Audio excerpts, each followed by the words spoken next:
What's good, everybody? It's Rifle here, and thanks for checking out this video. I don't know about you guys, but I have wasted a lot of time here at the Pleasure Gardens against the Royal Beast. And I finally beat it, and I got you guys a very efficient guide against this part. Let's just say I have seen plenty of other guides at this part, and they're basically guides for dummies, if you will. Like, they're just telling you the basic concepts of what to do in each raid. I don't understand why people rushed out videos that fast over each part of the raid, because they're not really that helpful. I mean, they show you the basic concept, but are they really helping you be more efficient at the part? I don't really know. Honestly, they didn't really help me. So out of this video, I'm going to be trying my best to get the Destiny community not to waste as much time as I did at this part. Like I was mentioning before, the guides are basically for dummies. They'll tell you the basic concepts. Like, they'll say, okay, you got to pick up the things inside this center building, and then once you pick up those things, the 4 people that picked them up got to head on over to this glowing purple plant, which are located around the map, and there's going to be 2 people with prisms up above, and they're going to go into the light and shoot those plants when the other 4 of the fire team are near them, and that will increase the damage against the dogs that you got to take on, or the beast, I should say. And yeah, that doesn't really help that much. I mean, okay, it lets me understand a little bit more about this part, which is the basic concept, but doesn't really go into detail of how to be more efficient and actually progress further. So I guarantee you, after you watch this video, you and your fire team will progress further, or your money back. So I'm going to go ahead and get started with the basics, which will be the callouts and where these plants will be spawning at.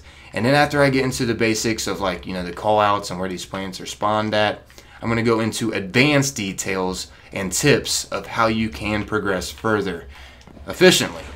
So first things first, there's going to be a plant that spawns here, which this is L1. As you can see, that's one that could spawn, which, by the way, in the very beginning, L1 or R1 will always spawn. So L1's back there, where I just showed you, and R1 is right here. Once again, these will always be the first to spawn, at least in the normal raid. I don't know about the prestigious one so far.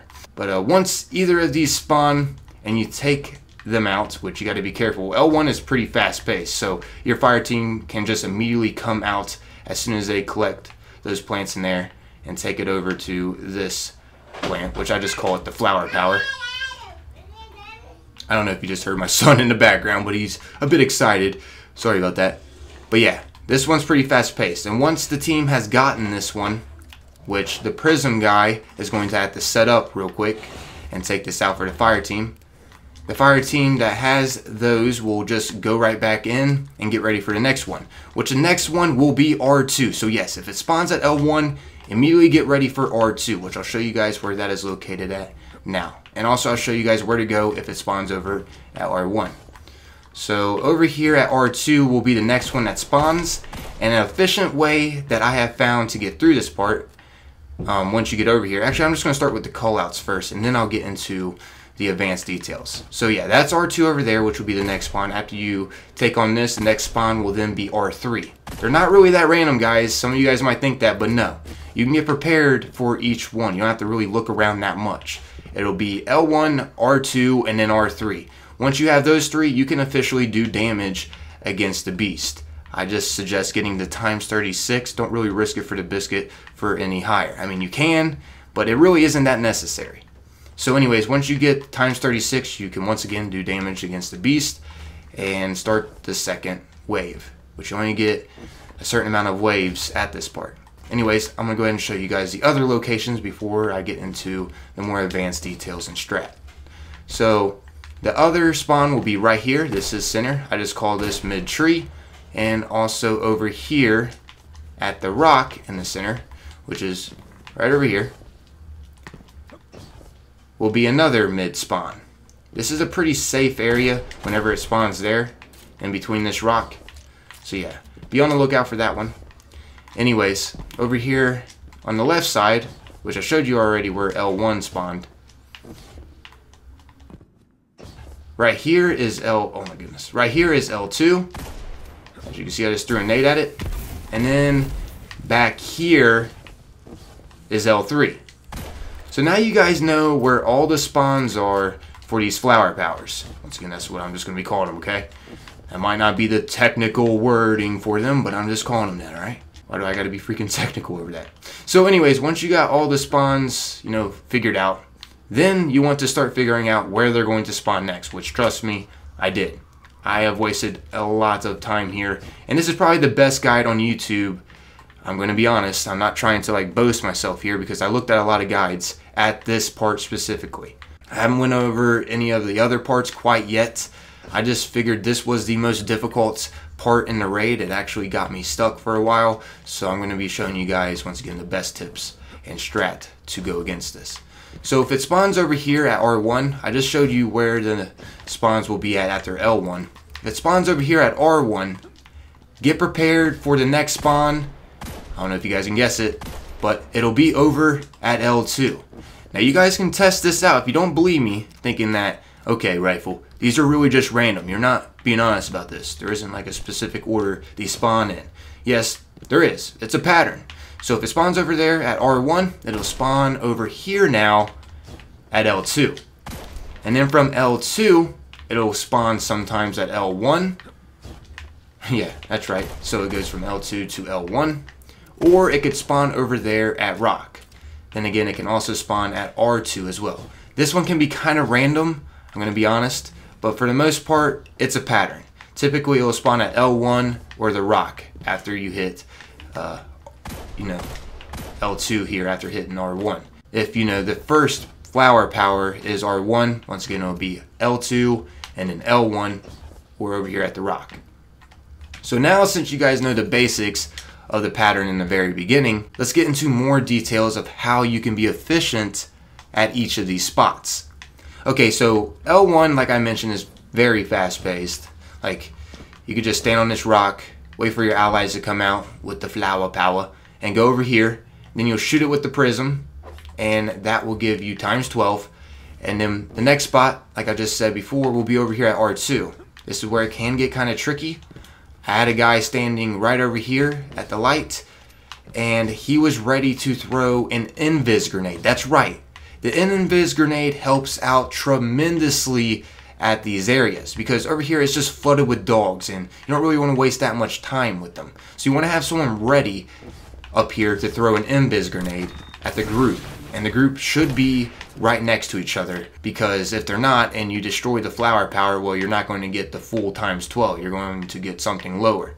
The goal is to have the whole fire team that is down in this field together. So you just want to turn them invis and have them hurry up and go there and then run back to the safe room, or sometimes to this rock. This rock is a pretty safe area as well.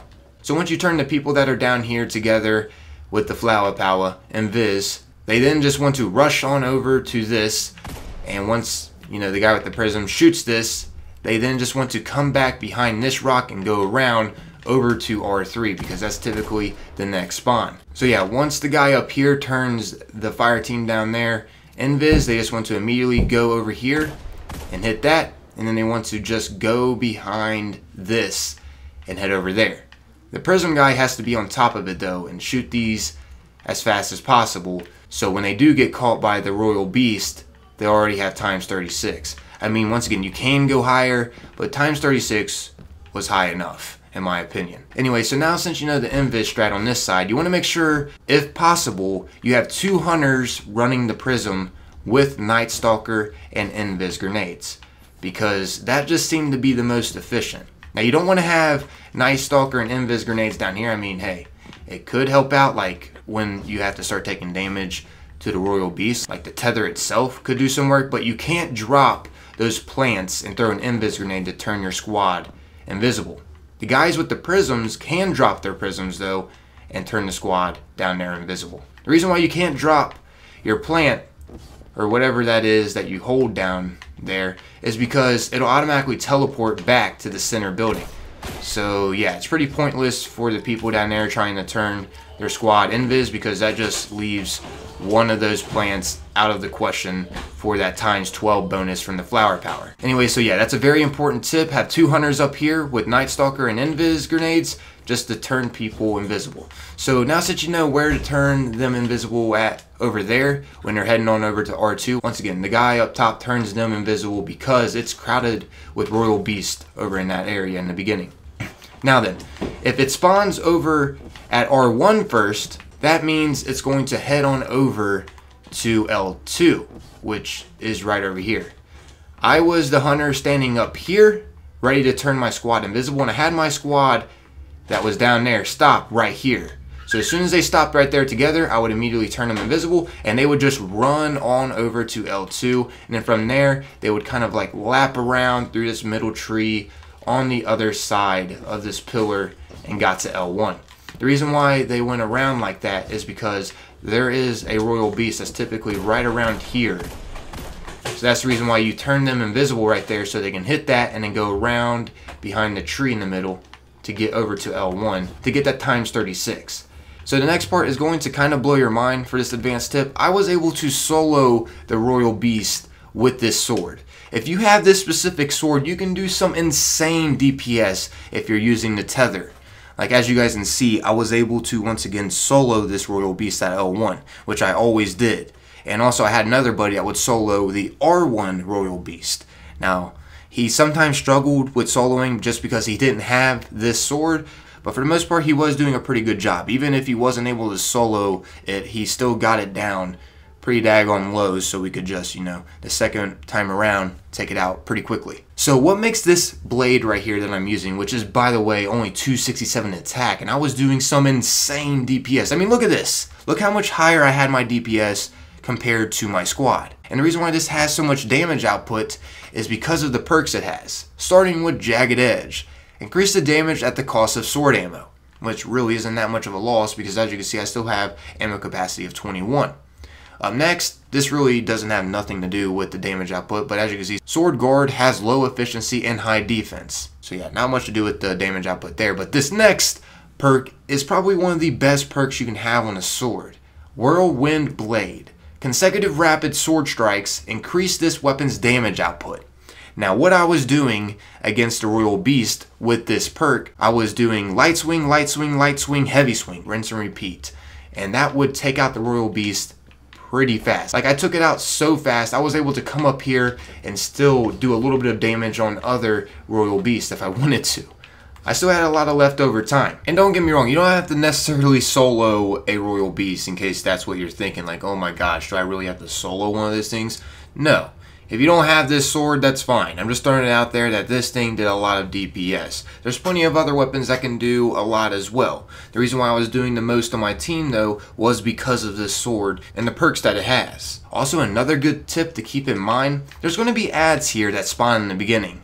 If you guys didn't notice, those ads that you have to take on in the very beginning here spawn you power ammo before you can actually start this, which is crucial in taking out the Royal Beast. And most of the times when I was taking out these ads, I would be taking them out around the area that I was about to try to take on the Royal Beast at L1. So I would be taking on the ads right here just so I would have power ammo ready to go after I ran out of my max power ammo. And how you would get max power ammo is just simply wipe, take out the ads until you had, you know, full power ammo. Just rinse and repeat. Take out the ads, wipe, take out the ads. If you're not full on the power ammo yet, after you take out those ads, well then wipe and then do the same thing over again. Once again, I had two people, which one of them was me, and another as well, taking on L1 and R1 solely. So yeah, very efficient on that part. The other people remaining on the squad want to try to take out other Royal Beasts as fast as possible. A lot of times we were able to take out 3, but that isn't a necessity. If some of you guys are like, oh my gosh, do I really have to take out 3 the first round? No. As long as you take out 2 or take out 1 and damage 1 really, really bad, you still have a chance at completing this. But if you don't take out 1 in the very beginning and damage another one really bad, it's going to be a lot tougher. The reason why is because you're going to have to worry about those Royal Beasts once again. And those kind of can be a pest because you're pretty much just going back there to try to finish them up as fast as possible. Then you got to go find the others, which the others will be around where these flower powers are at. That's literally where all the beasts are located at, around these. L1, L2, L3. And the same thing on the other side. R1, R2, and R3. And there's also one here in the center, which by the way, a lot of the times I believe R3 comes here in the center tree. Pretty easy one to spot and take on.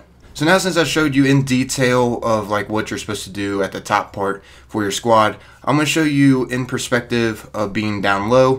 I'm not going to talk too much through all this. As you guys can see, here is some footage. I just want to give a huge shout out to my homie G Skillets, Tyrannius, and your friend Jason. These guys stuck with me for quite some time. Don't get me wrong, my other squad did as well. I'm going to go ahead and leave their gamer tags in the description. But big shout out to my homie G Skillets once again, Tyrannius, and your friend Jason. If you guys want, maybe send them some messages if you need some help in the raid. I don't know if they'll exactly be down to help you, but hey, I'll leave the squad down below that was with me when I completed this for the first time. And by the way, I did end up getting the raid scout rifle from this part. I was super stoked about that. I'm out of here though, everybody. Thanks for taking the time to watch and listen, and well, until next time.